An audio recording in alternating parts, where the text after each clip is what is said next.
അബി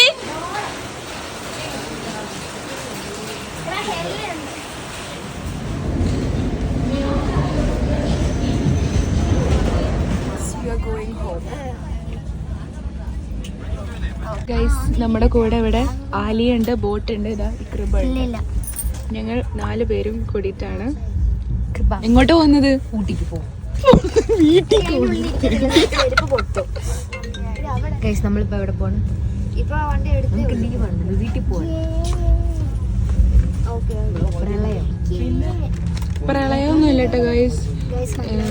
മംഗലാപുരം മുങ്ങി ഗൈസ്. അതുകൊണ്ട് നമ്മൾ വീട്ടിലേക്ക് പോകുന്നു. നമുക്ക് എത്ര ദിവസം ലീവ്? നമുക്ക് 9 days ലീവ്. നമ്മൾ എക്സാം മാറ്റി വെച്ചു. എന്തായാലും പൊട്ടും, പക്ഷെ എന്നാലും നമ്മള് രക്ഷപ്പെട്ടല്ലേ. വീട്ടിൽ പോയി പഠിക്കും കൃപ നീ? പക്ഷെ നമ്മള് ബുക്കെല്ലാം എടുത്തിട്ടുണ്ട്, പക്ഷെ ഞാൻ പഠിക്കില്ല. നമ്മള് വന്നിട്ട് 8ാം തീയതി ഇരുന്ന് പഠിക്കും. ഡിപ്പാർട്ട്മെന്റിൽ എനിക്ക് ഒരു പ്രതീക്ഷയും ഇല്ല ഗൈസ്. ഞാൻ പൊട്ടും. നീയോ? ഗൈസ് ഞങ്ങൾ ഇവിടുന്ന് പോകുകയാണ്. Bye bye Mangalore.